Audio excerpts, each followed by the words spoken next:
అమ్మలారా, నాయనలారా, రియల్ ఒక చిన్న పాట, అమ్మ పాడే పాట, ప్రేమతో పాడే పాట, పిల్లల్ని లాలిస్తూ పాలిస్తూ ఓరడించుచు బుజ్జగించుచు నిద్రపుచ్చే పాట. చాలా బాగుంటుంది. మీరు వినే ఉంటారు. ఏవైనా తప్పులుంటే క్షమించండి. నేను సామాన్య మానవుని, మీ అంత గొప్పవాడిని కాదు, సింగర్ని ఏం కాదు, మామూలు మనిషిని. ఏదో కళ్ళ దూడు పెట్టుకుంటూ మంచి ఇదిగా ఏముంది, అంతా ఒకటే, మనుషులంతా ఒకటి, ఏముండదు. మంచితనం, మానవత్వం. సరే, పాట స్టార్ట్ చేస్తున్నాను. రెడీ, 1 2 3. చందమామ రావే, జాబిల్లి రావే, కొండెక్కి రావే, గోగు పూలు తేవే.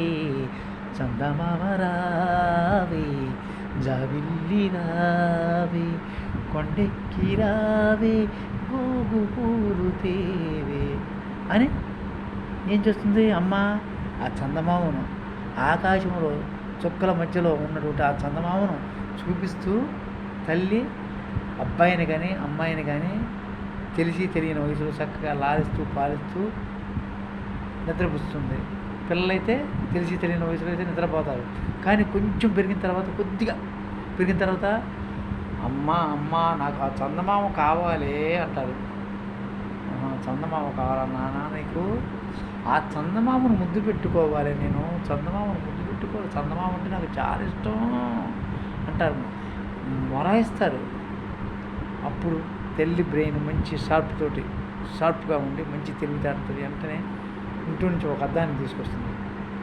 అదే మనం చూసుకునే అద్దాన్ని, తల దూకునేటప్పుడు చూసుకుంటానే ఆ అద్దాన్ని తీసుకొస్తుంది, మంచిగా సరిపడ అద్దాన్ని తీసుకొచ్చి, అమ్మ ఇదిగో అమ్మ చందమామని ఆ చందమామ వైపు పెట్టి దాని ప్రతిబింబం దాంట్లో చూపిస్తుంది. ఆహా, చందమామ ఇదిగో అమ్మ ఎక్కడే ఉన్నాడు చందమామ, అక్కడే కదా, అక్కడి నుంచి ఇక్కడికి తీసుకొచ్చాను, ఇదిగో దీంట్లో ముద్దు పెట్టుకో తల్లి, అక్కడికి ఎలా వెళ్ళగలవు? ఆ చందమామని ఇక్కడ రప్పించాను అంటే ఏంటి? నిజంగా అది దాని ప్రతిబింబం, అది నిజంగా వచ్చేయాడు వాళ్ళ దాని ప్రతిబింబం మాత్రమే పడ్డది. అది అందరికీ తెలుసు. మొత్తం మన ప్రతిబింబం, మన మొహం దాంట్లో కనపడదా? ఆ పిల్ల నిజంగా వచ్చిందనుకొని, నిజంగా మా అమ్మ తీసుకొచ్చింది చందమామ అనుకొని, అబ్బాయి కానీ అమ్మాయి కానీ ఏం చేస్తారు? ఆహా అని ముద్దు పెట్టుకుంటారు. చూసాము నాయన, నీకు కావాలంటే ఏదైనా తీసుకొస్తాను, ఎక్కడి నుంచో తీసుకొస్తున్నా. అంత ప్రేమ, తల్లి ప్రేమ లాలిస్తుంది, ఓరడిస్తుంది, బుజ్జగిస్తుంది.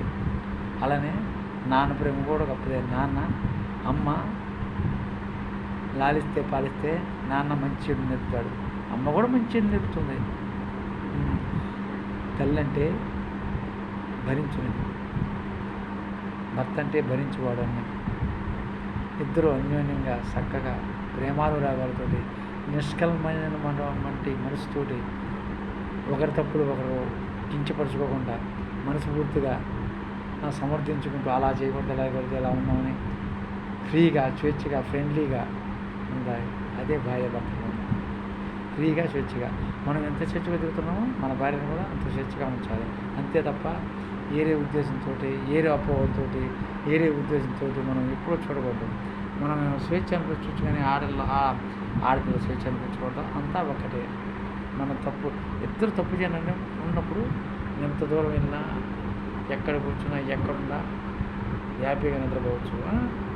భార్య భర్తలు ఏమవరు.